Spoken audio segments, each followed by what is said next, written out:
Hello and welcome to Shri IAS. My name is Shashank Roy, and we are going to talk about some of the most important article published in The Hindu today, 11th of March 2026. So let's start with today's topic. But before that, let me give you a food for your thoughts. So it says that a dream written down with the date becomes a goal. A goal broken down into steps become a plan, and a plan backed by action makes your dreams come true. So please note it down somewhere on your notebook or take a printout and paste it right in front of your study table, because majority of students who come for the UPSC preparation, they have a dream but they do not have a goal and they do not have a plan. When the dream is divided, when you dream, when you put a timeline, when you put a timeline in your dreams, it become goals. We come to old Rajendra Nagar, we come to Mukherjee Nagar, we go to Allahabad, Banaras, or anywhere for UPSC preparation. But what happens? We go with a dream. We do not have exact execution plan. We do not have a goal broken down into steps to become a plan, and we do not have a plan backed by action. And that is the biggest mistake lies in UPSC examination, exam preparation. So before you start doing anything, I will suggest you to sit on a study table, have a syllabus, right, and then make a plan of action. You can take the help of your friends, you can take the help of those people who are already preparing, or you can take the help of your mentor, but always have an action plan, right? So let's talk about today's article. So the Hindu says strategic blunder, the US must pull back instead of tailing Israel in this reckless war. What this article is all about, this is a part of sub editorial from the Hindu. Now this article talks about the strategic blunder. What does it mean? This editorial is dedicated to Israel, USA, and Iran conflict. I will not say conflict; it's war.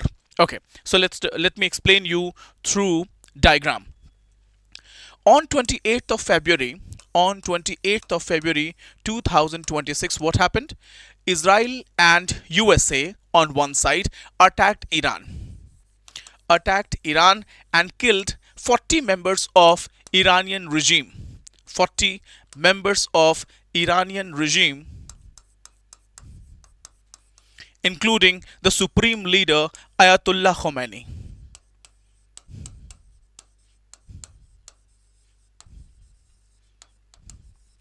Right? And the top military commander. What was the purpose? The purpose was that they wanted to kill the supreme leader and topple the government, and then supplant a puppet pro USA regime. Pro USA regime. That was US wanted. But something else happened. What happened?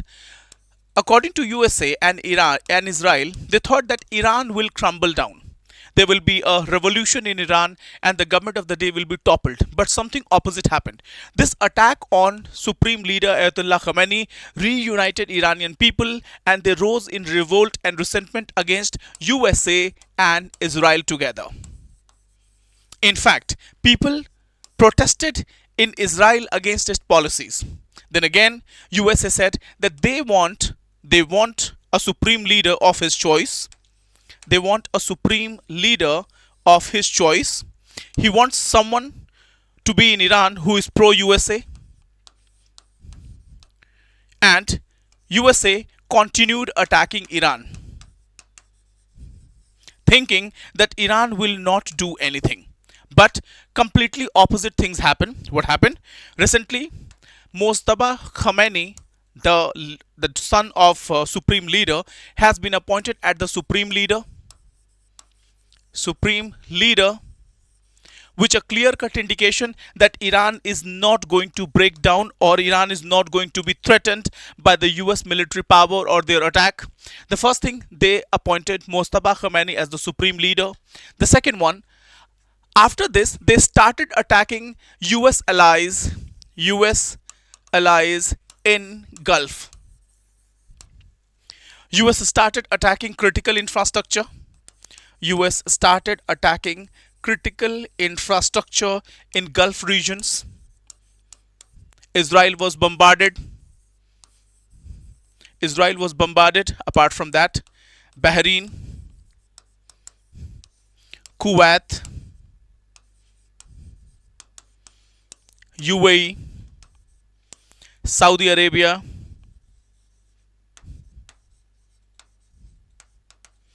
All these countries bore the brunt of Iran's ire, and all the military bases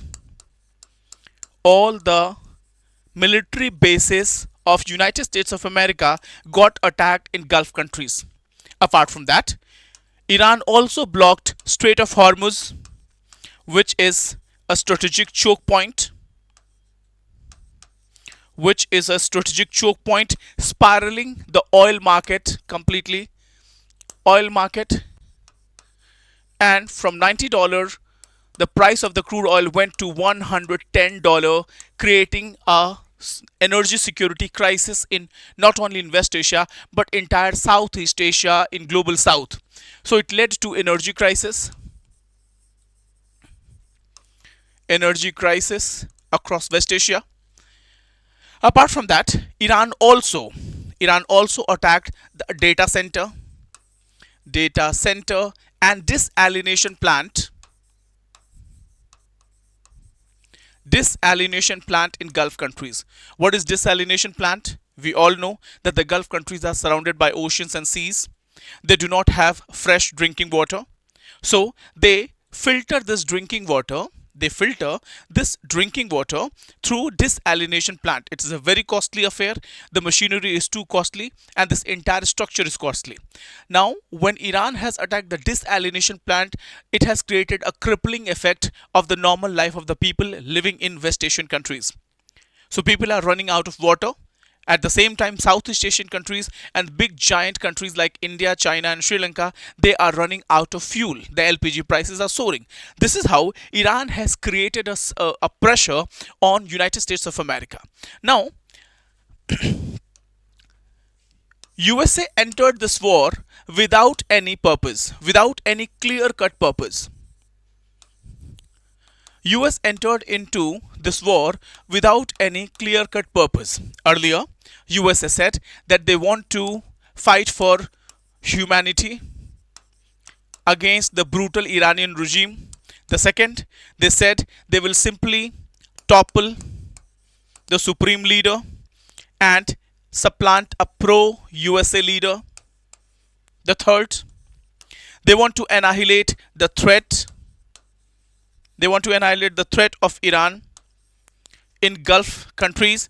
But with the passage of time, Donald Trump is shifting his goalpost. It is not at all clear what is the objective, what was the real objective of Donald Trump invading Iran.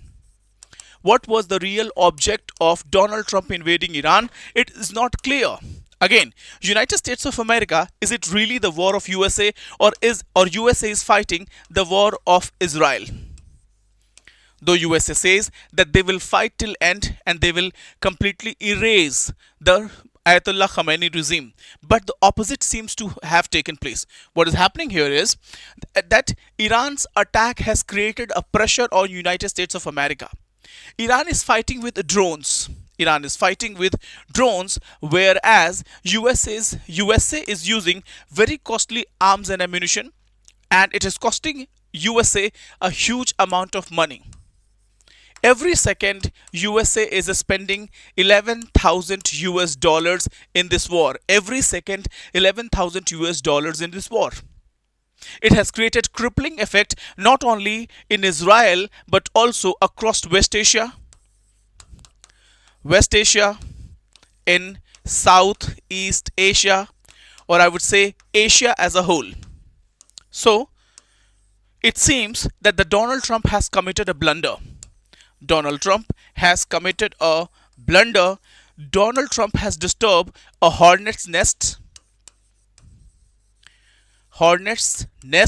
and Donald Trump doesn't have a strategy to exit safely out of this war. Now, this is not for the first time that Donald Trump has used the same rule book which was used in Syria, which was used in Lebanon, which was used in Libya, which was used in Afghanistan, and which was used in Iraq. We all know what the result was. In the name of fighting against bioweapons, they invaded Iraq, and you know the result. They entered into Afghanistan, they stayed there for 20 years, and they came up establishing Taliban once again. The same organization for which they invaded Afghanistan. You war against terror. So that is the problem. So United States of America doesn't have any exit plan as of now, and they seems to be trapped in a catch 22 situation. Trapped in catch 22 situation. Now it has become a matter of prestige for USA to win this war against Iran. Win war against Iran. But at the same time, looking at the strategy, Iran says that we are ready, we are prepared to continue for the next 10 years. And that was completely declared, that was clearly declared by appointment of new supreme leader, Mustafa Khamenei. So this is what this article says, that this is a dangerous president and the blunder has been committed. It was a strategic blunder on the part of USA. So this is it in this article. United States of America miscalculated it. They thought that they will simply enter into Iran with the help of Israel and they will topple the government, but some completely opposite happened. The war is escalating and Iran is increasing its might capacity every day. And yep, so this is it happening. Global warning, diplomatic failure. Again, it also shows a diplomatic failure. Why diplomatic failure? Because when the attack happened, Oman was mediating between Iran and USA. But at the same time, Israel attacked Iran and derailed the entire negotiation process. So it was a clear cut a policy failure. So this is it, and you all know that economic consequences of this war, and that's what this article says. Editorial says that the editorial concludes that the war is strategically pointless. There is no point of waging this war because United States of America has not got any clear-cut strategy or objective or exit plan out of this war. It is also leading to Iran, and one thing is clear: Iran's regime has not collapsed. War is escalating regionally, and global economy is under pressure because of this turmoil. So this is it in this article. Let's go for another title, and that title is related to. Yep. That title is related to catch them young, increasing activity. This sub article is related to World Obesity Atlas 2026. Basically, this atlas or this report talks about the obesity related problem, rising level of obesity among the young and kids, which is a great warning for a country like India, which is preparing to reap the benefits of demographic dividend. Okay, so let me take you through images and then I will explain you what this report is all about. So this report is here. This report talks about India and it says that children between 5 to 19 years with overweight or obesity, number of children by 2040, we will have at least 10 million. We will have 10 to 15 million of obese children by 2040 if we do not control this thing. Again, percentage of children. By 2040, we will have 5% of the children who are obese, and 14.9 million children between 5 to 9 years are overweight in 2025, and 26 million children between 10 to 19 years are with overweight or obese in 2025. So this is the report and I'll explain you in a different way. This is a part of the report which says that China has the highest number of obese people between 5 to 19 years. India has 14 million. United States has 13, Indonesia 8, and Pakistan 8 million. So India has 14 million of obese children. Obese means mota, healthy, overweight according to his age between 5 to 19 years. We all know that India is preparing to encash the benefits of demographic dividend, but if the population is obese, because obesity is not a standalone problem. Obesity will also lead to non-communicable diseases, cardiovascular diseases, hypertension, which will lead to which will impact the overall economic growth of a country. Right? So here it is. Now, if you look at sustainable development goal number 3 will directly be related with the good health and well-being. Goal number 3, good health and well-being. Now, if you look at this one, this is an image. There are 3 things. Stunting. When people are too short for their age. Wasting means people are too thin for their height. And obesity means people are overweight, beyond their standard weight. Now, India is a paradox. India has a double burden of malnourishment and obesity at the same time. Right, but right, India has a double problem. India has a double whammy, and that is double burden of, on one side we have substantial number of malnourished children, because of which our human development index is coming down every year. We have at least 40% of the people are hungry and malnourished, but at the same time we have 14.9 million people who are obese in the age group of 5 to 19 years.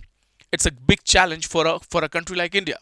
So what this article says, the syllabus integration is GS paper 2, social sector and health, public health challenges in India, government policies related to health and nutrition, GS paper 3, human resource development, impact of non-communicable diseases on productivity, then long-term demographic dividend challenges, and for prelims there may be a question related to sustainable development goals or global health reports such as World Obesity Atlas 2026. So it may be a part of UPSC prelims. So global context, SDG health goal 3. Let's understand this article in a complete holistic manner. Let's understand demographic dividend. What exactly is demographic dividend? Demography means population. Demography means population, and demographic dividend means reaping the benefits of population. Demography means population, and demographic dividend means reaping the benefits of population. How the population benefits you? Population benefits you by contributing to economy, by working in different sectors of economy, sectors of economy.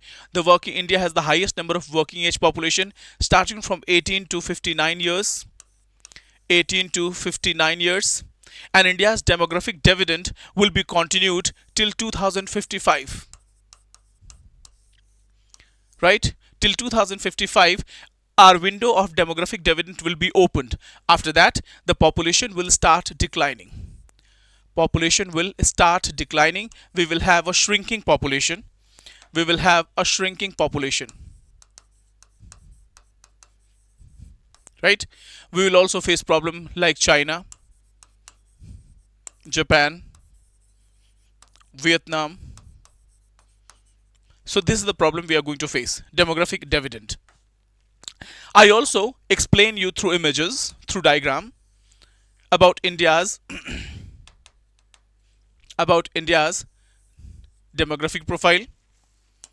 If you look at India's northern Indian plains, and when we look at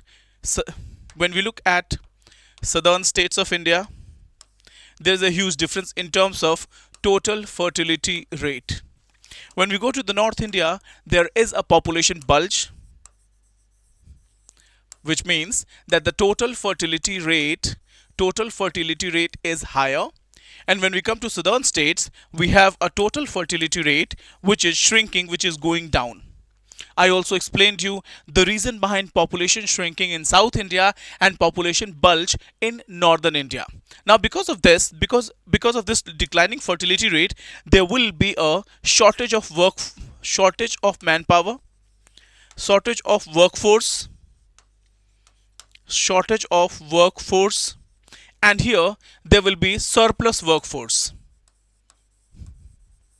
So what will happen? Migration will take place from northern India to southern states. We all know migration is a pull and push migration, right? So this is how the total fertility rate of southern state is declining and the total fertility rate of northern state is higher, because of which the migration takes place from northern India to southern India. Now when we talk about demographic dividend, we also know that we have a substantial population, and this population is going to contribute into economy till 2055. How will they contribute? By working in different sectors of economy, by working different sectors of economy. They will work in primary, secondary and tertiary sectors of Indian economy, and they'll become a part of the labor force. But To become a part of the labor force, you must have the physical capacity, you must have good health, you must have good health, you must have education, you must have education which can give you employability,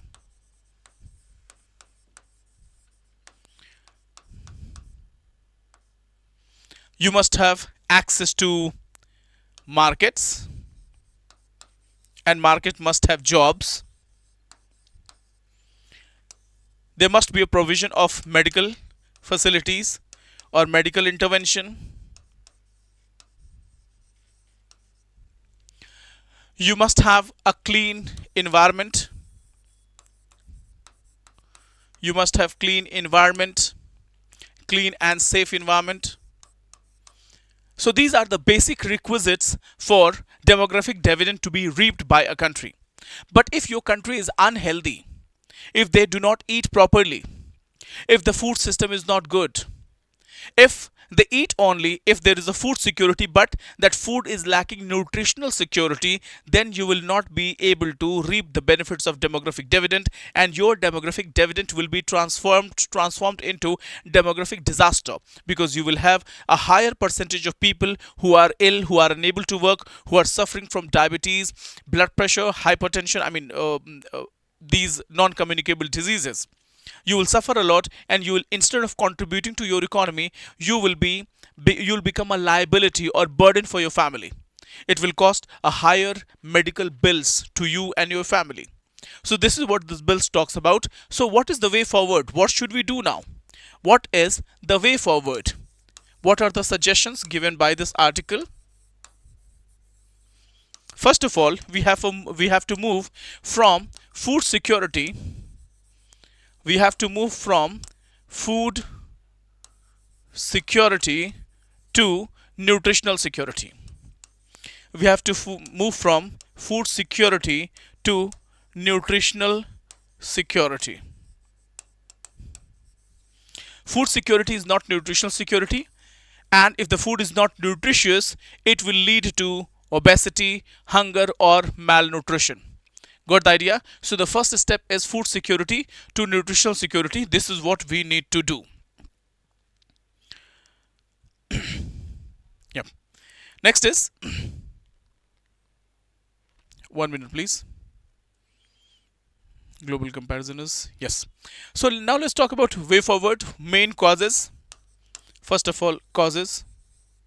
Non-communicable diseases, NCDs, non-communicable diseases are also known as lifestyle disease.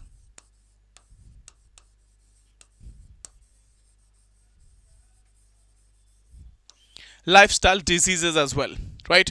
So the first one is the increased insufficient physical activity, insufficient physical activity, lack of outdoor sports,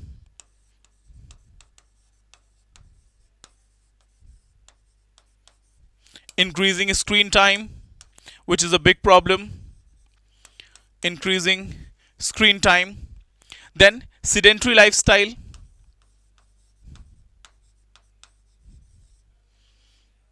unhealthy diet is also responsible. Indians are consuming more sodium laced foods, sodium and processed food, sodium and processed food. Unhealthy food is also responsible for that. We have sugar rich beverages,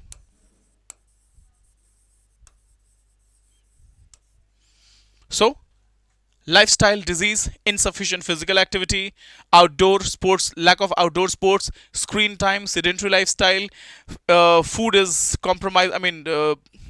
Nutritional value of food is less. We are taking high sodium and processed food, and beverages with high sugar. So that is a big challenge. Now, policy gaps and need for action. This article suggests policy. Where does the policy lack? Policy gaps and action plan. What should we do?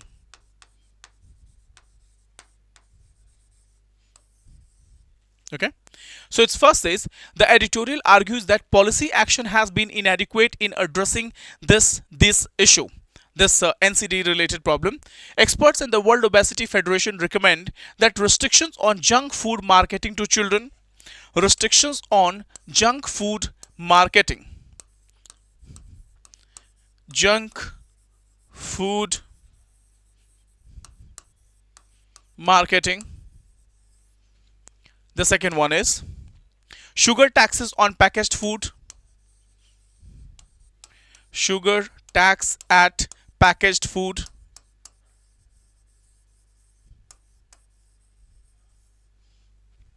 Third is mandatory healthy school meals.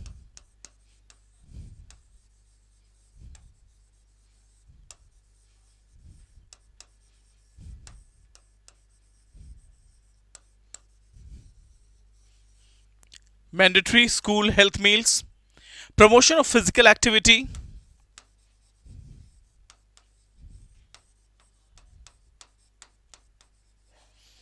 And strengthening breastfeeding programs.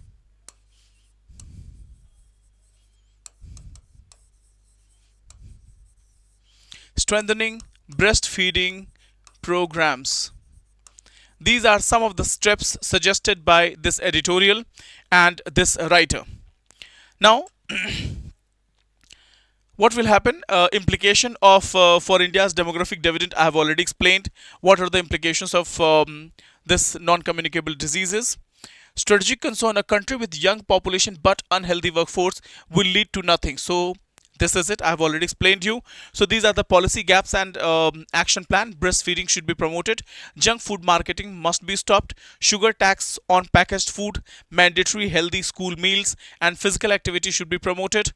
Prior to that, non-communicable diseases are also known as sedentary lifestyle, and it is happening because of insufficient physical activity, lack of outdoor sports, screen time, sedentary lifestyle, food consumption high in sodium, food consumption which is high in sodium and sugar.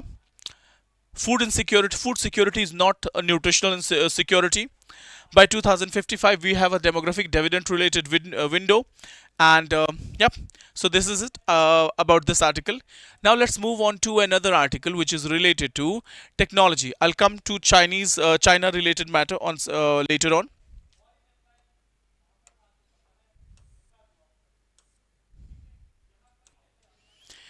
So, team, there is another article: AI and the national security calculus. Anthropic is in the news for the past few days because Anthropic has refused to comply with the orders of the Pentagon, with the US security establishment.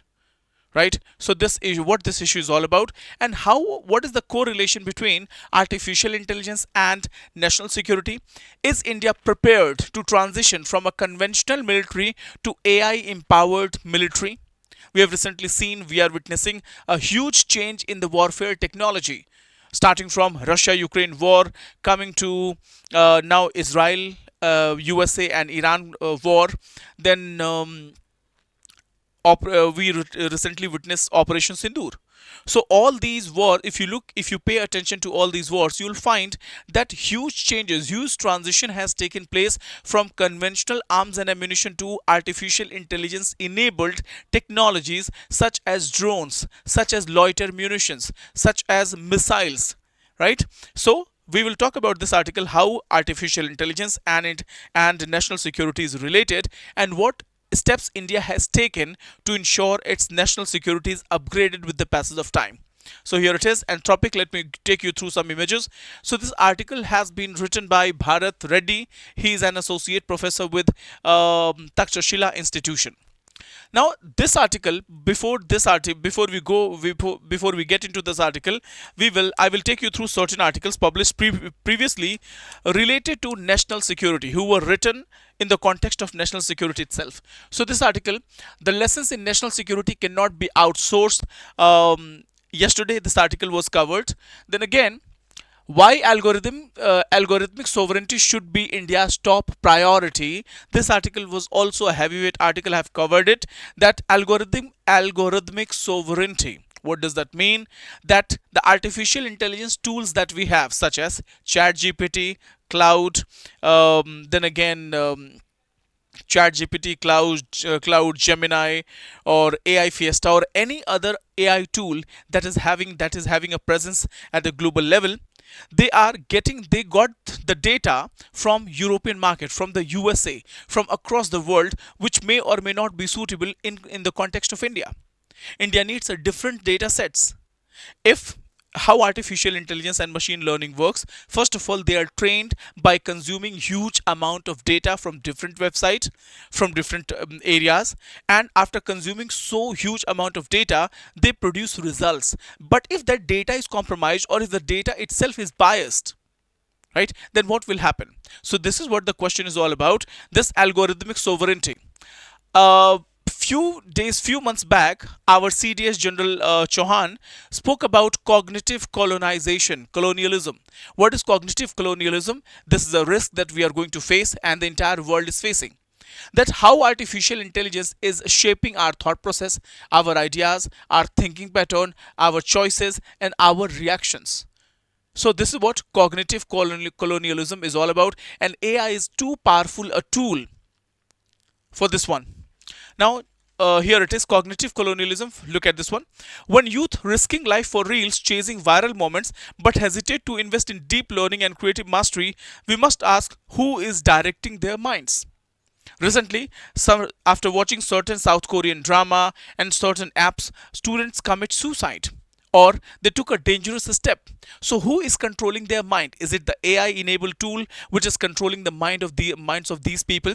So this is what cognitive colonialism is all about. I also discussed about India stack and India's digital public infrastructure, and then five major digital public infrastructure, because on the platform of digital public infrastructure, I will AI will be layered.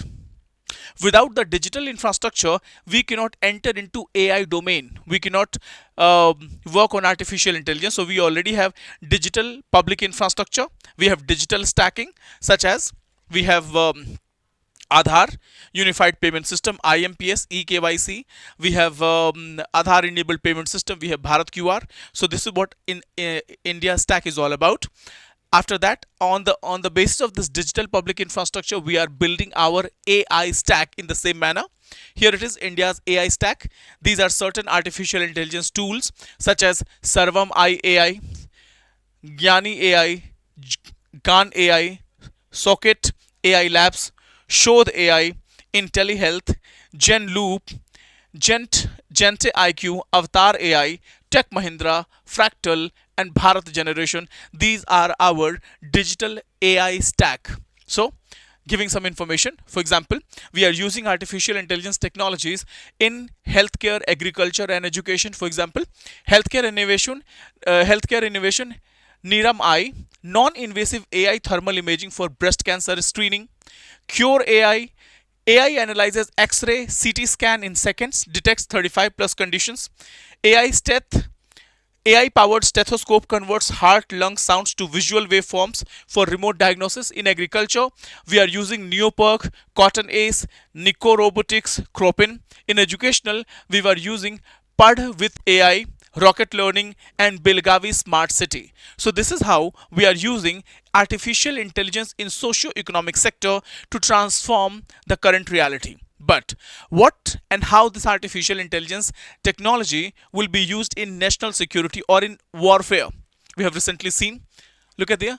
Why algorithmic sovereignty should be India's top priority. So this is the same. Now let's come to the main article. Is AI the future of national security? Please note it down. Please note it down. Is AI the future of national security? क्या AI जो है वो national security का future है? Again, these are 30 technologies of the decade. I will request you all, please take a screenshot, or when I share the PDF, please clip this thing and note it down somewhere. These are 30 technologies of the decade. UPSC will ask questions related to these technologies and their application. You don't need to know the critical things about this technology. You don't need to know the how 3D printing works exactly, or you don't need to know about the machines or intricate details, but you need to know the application in social application in social, economic, or political, or in the matters of national security, how these technologies are used. So mainly you have to find out the application. What are the application of these tools? Application of these tools, this is what you have to understand. Apart from that, you also need to understand, remember, certain schemes launched to promote these technologies. So this is it. Now again the question is there: how artificial intelligence is transforming national security. AI integration is a strategic imperative for national security. Here it is. These are some of the examples which shows types of artificial intelligence.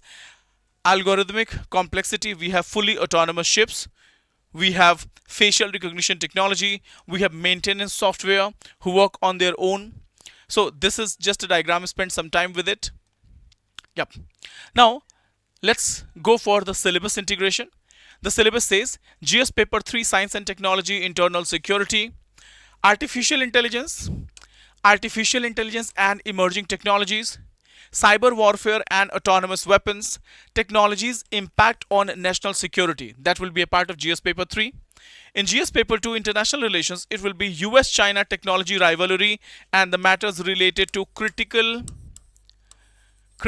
technologies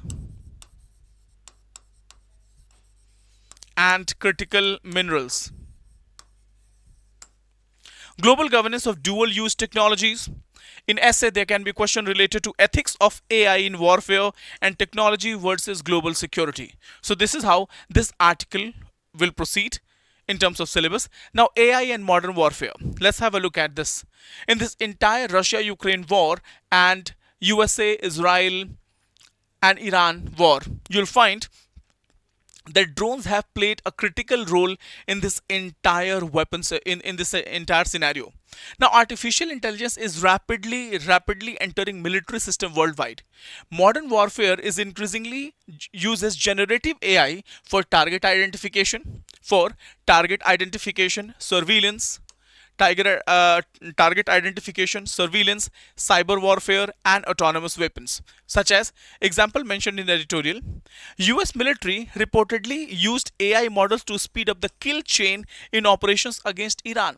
And this is where Anthropic is coming in conflict with United States of America. What United States of America is looking for is the critical details related to their AI tool, which will be used to identify and automate the killing machine to incur more losses and damages to Iranian people and Iran as a country, which where Anthropic is stopping. Anthropic has refused to share certain critical details or technology which can be used to kill Iranian people and Iranian government.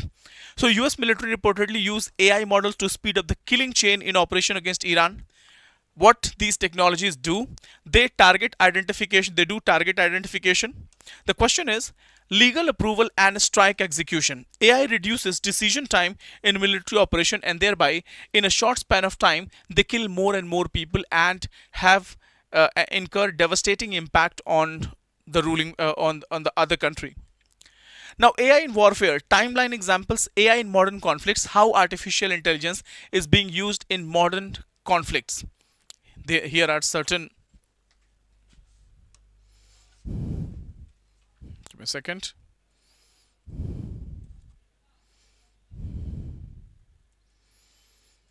You have to make certain notes because this is an important and heavyweight article.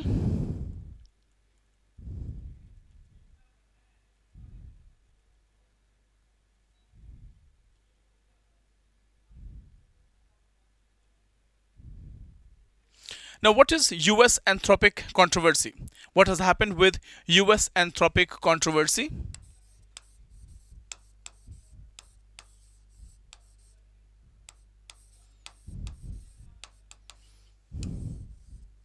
What is US Anthropic controversy? Now it says Anthropic, a US AI company, warned that Chinese AI models were using its model to train their own systems. Now, how they use? Let's say Anthropic model is here. This Anthropic model is highly powerful. Now, China has an AI model which is weak in terms of capability. Now, what China is doing, China is asking questions. Chinese AI machines are asking questions from Anthropic AI machines, and they are getting a lot of information. And on the basis of this information, Chinese AI machines are being trained. This is what is known as information distillation. Information distillation. This is what information distillation. Now, Anthropic accuses Chinese companies such as DeepSeek, Moonshot AI, and Minimax. Their firms allegedly used AI model distillation, means they have asked questions from the AI model of Anthropic, and by question answers, they distilled the information, they got the information, they cull the information from their models, and on the basis of those responses they trained their model. We all know that China was recently in the news because of the cost effective deep seek AI, Moonshot, and the third one is Minimax. So I hope you got the meaning of digital distillation. Next is, what is distillation? Distillation means a strong AI model answers thousands of questions. These questions are posed by the weak Chinese model or any country's weak model. On the basis of this question answer, the weak model gets trained on the basis of that data, and this is what it creates a new system. What Anthropic claims, Anthropic says 16 million interactions were used to extract knowledge from its model cloud. Okay. Next is conflict with US military at the same time. So on one hand, Anthropic is claiming that China has taken their data. On the other hand, Anthropic is also going to the US Supreme Court against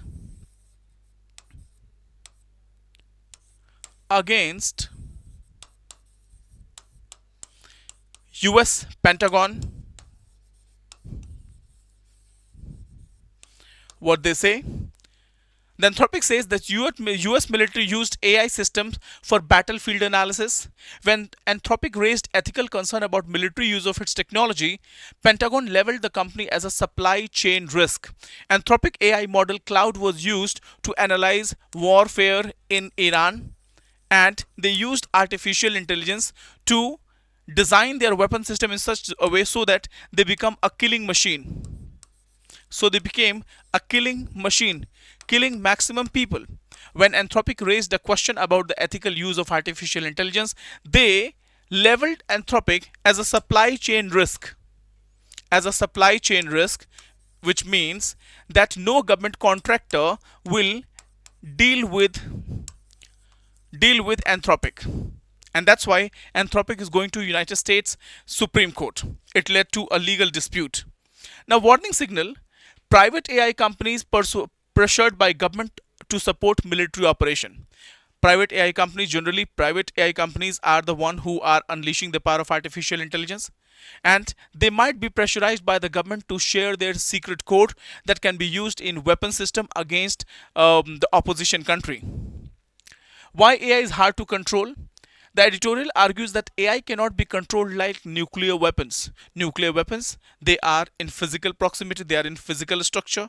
You can control, you can stop the supply, right? You can stop the nuclear material, and you can impose sanctions. Thereby, the nuclear items can be controlled. But it is extremely difficult to control AI tools and technologies. The proliferation will take place no matter what. This is what it says. Now, AI in warfare, timeline and examples. We have seen recent examples of AI use in warfare, such as Libya in 2020. In 2020, drone attack took place in and these trains were AI enabled, and they were developed by Turkey. So considered the first reported AI driven lethal attack. In Russia-Ukraine war, AI predator drones were used on a very large level to attack Ukraine, and now Ukraine has also developed capabilities to develop AI empowered drones. Next is in 2024-25 Israel-Gaza war, Israel reportedly used AI system Lavender. AI system analyzed data, identified suspected militias, and automated target listing.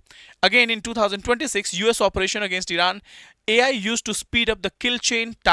What is kill chain? They targeted identification, faster decision making, and rapid military strikes. So now why AI creates a national security problem? AI is a dual use technology, the same technology like nuclear weapons, like uranium can be used to enrich to generate generate energy, or they can also be used for weapon system. In the same way, AI technologies are dual use technology. They can be used for humanity or against humanity. This is what the problem with AI tools. Now, key security risk: autonomous weapon systems, machine making lethal decisions without human intervention. Next is cyber warfare, AI driven hacking, which can cripple the entire critical infrastructure, the banking system, the railway, the power transmission line. The third is mass surveillance can be done with minimal effort. And the fourth is information warfare is much more bigger risk than physical warfare. Now the China use AI technology, China USA AI technology rivalry is also dirtying this game. The article also reflects the growing AI race between US and China. So what is India's position? What is India's position in AI and national security? It says India has initiated Defense Acquisition Council and integrate AI into armed forces. Next is IDEX Innovation Program has been launched by India to encourage defense technology startup. Application include drone surveillance, cyber defense, and intelligence analysis. Editorial says that editorial argues that corporate guardrails are insufficient to regulate artificial intelligence. Companies can be pressured, replaced, or bypassed, and their technology can be taken over by the government, and that can be misused, abused against humanity. So this is what is concerned of Anthropic and other artificial intelligence. So this is it in this article. So yep, uh, this question may be a part of UPSC mains. In UPSC mains, this kind of question can be asked, that what is the correlation between artificial intelligence and national security, and what steps the government has taken to control the proliferation or misuse of artificial intelligence, especially in national security. Right? We'll go for the next article.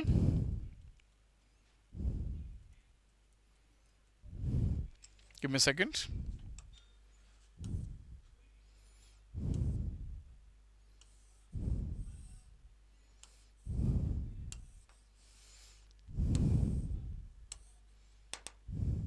Here, Rajnath Singh unveils vision document for armed forces. Defense Minister Rajnath Singh on Tuesday released the Defense Forces Vision 2047, a roadmap for a future-ready Indian military at an event in South Block here, outlining a long-term strategy to transform India's armed forces into modern, integrated, and technology advanced military by the centenary of the independence. So let's have a look at this document, which is known as Defense Forces Vision 2047. Defense Forces Vision 2047. But before that, let's have a look at certain, first of all, UPSC syllabus integration. So UPSC syllabus says GS Paper 3 Security and Defense, Modernization of Armed Forces, Defense Technology and Indigenization, and India's Security Challenge, China Pakistan. GS2 Strategic Environment in Indo-Pacific, Neighborhood Security Dynamics, and in essay there can be question from Military Modernization, India as a major defense power by 2047, and as per the previous article, the question might come from AI and national security. AI and national security. AI and national security. Okay, now India has a strategic interest. India has a strategic security environment. Let's have a look at India's crown. Let's have a look at the Jammu Kashmir region. This is Aksai Chin, Ladakh region, Himachal Pradesh, Jammu and Kashmir. Look at the map.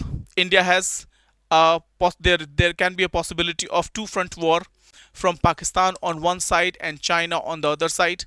Again, India also witnessed Mumbai terrorist attack from Mumbai. People entered from Arabian Sea. They traveled from Pakistan to uh, India. They entered Mumbai and they killed thousands, hundreds of people in Mumbai terrorist attack. So from all side, India has India has to be prepared for warfare. India has to be prepared for any kind of contingency, be it coming from ocean route, be it coming from land route, be it coming from modern, from mountainous region like Himalayas. So there is a possibility for two front war, and the question is India prepared for this kind of contingency?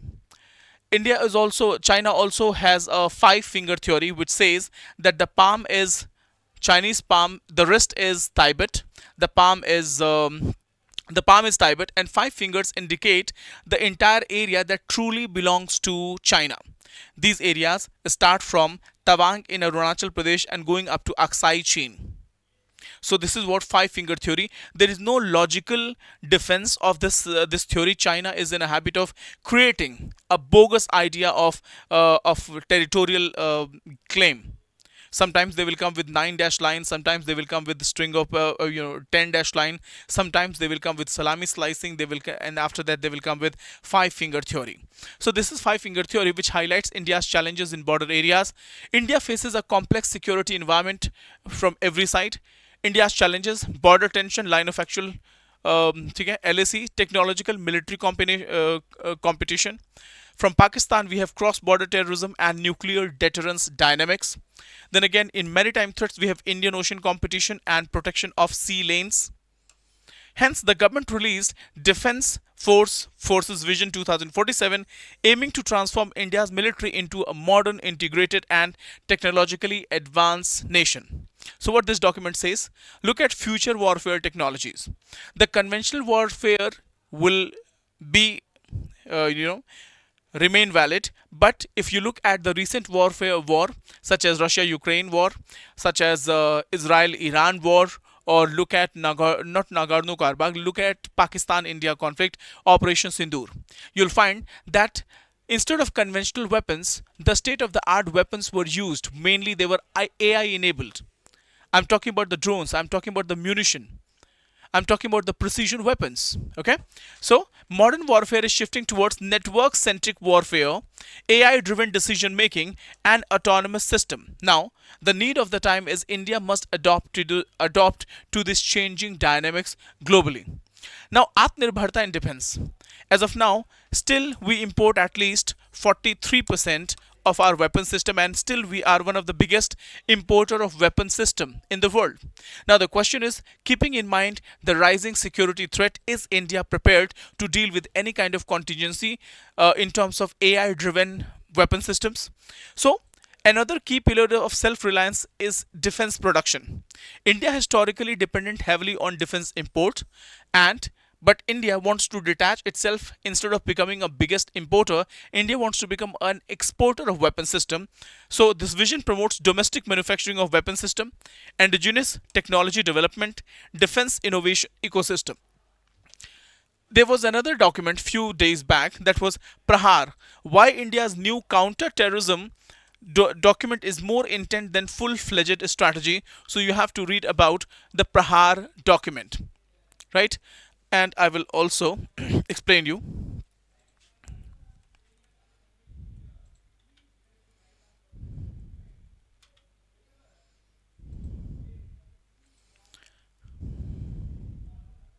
I'll talk about the main pillars of Defense Vision 2047. Main pillars of Defense Vision.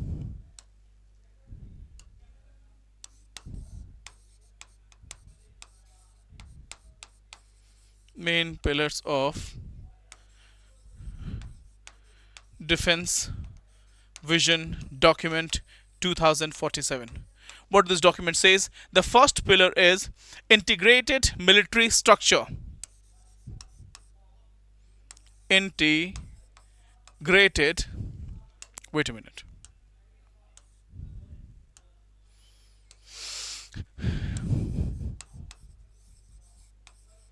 Integrated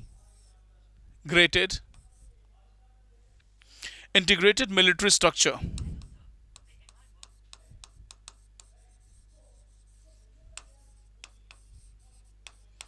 Integrated military structure.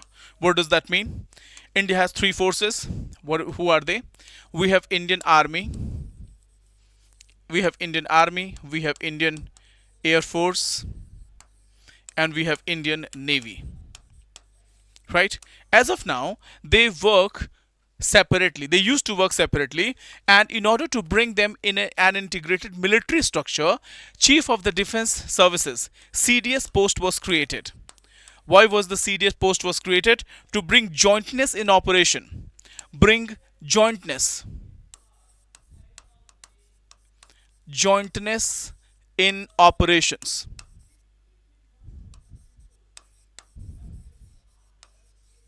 Jointness in operation.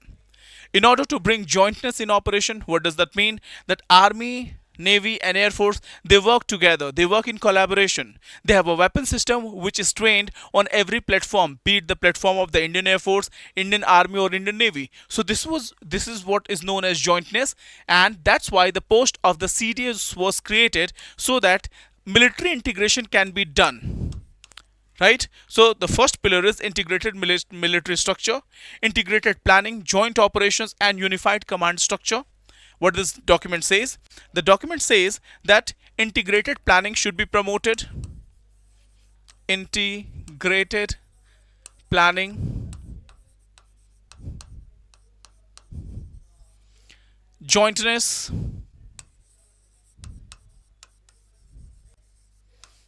and then unified command structure.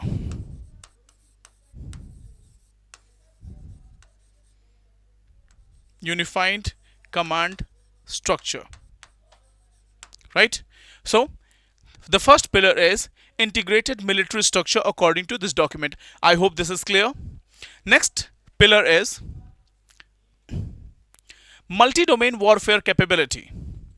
Multi-domain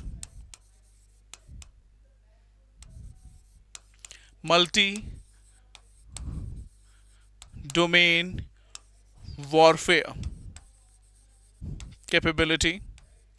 What does that mean? That means that the conventional warfare, land,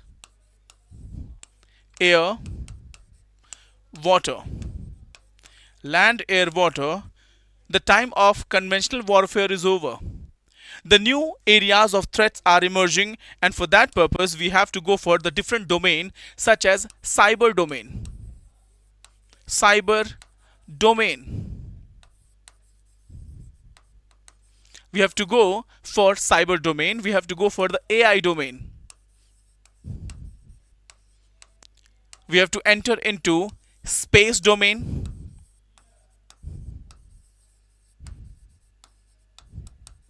Right? So land, air, sea, cyber, and space. Integrated battle network is also recommended. Integrated battle network. This is the second pillar of this document. I hope this is clear. The third pillar says technological modernization. Pillar 3 says technological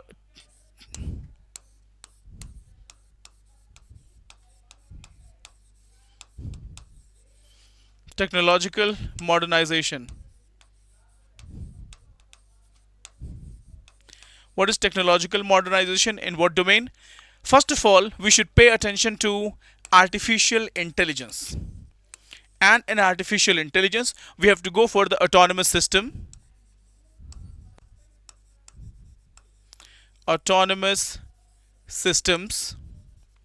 We have to go for cyber warfare.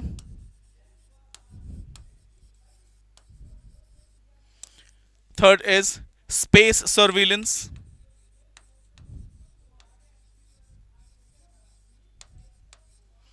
And the fourth one is drone warfare. Okay, so this is it. The third pillar is technological modernization. Within artificial intelligence domain, we have to go for autonomous system, we have to go for cyber warfare, we have to go for space surveillance, and the drone attack. Next pillar is Future warfare technologies. Future warfare technology in AI domain. The next pillar is future warfare technologies. Future warfare.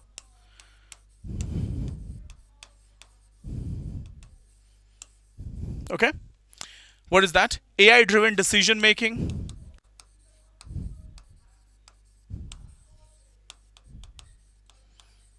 Decision.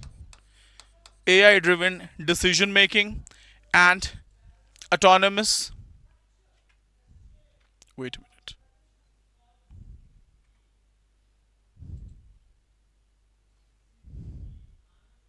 Yep. And autonomous systems.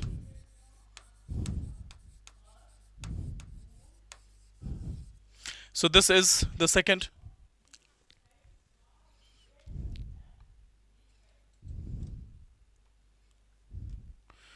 And then the next pillar is Atnirbharta. Atnirbharta in defense.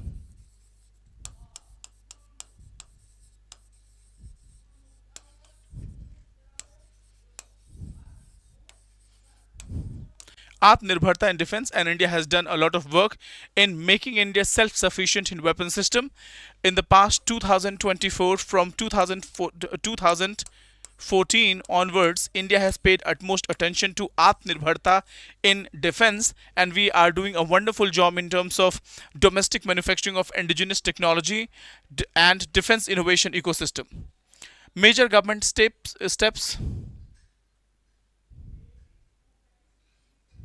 Yes, and in terms of major indigenous system,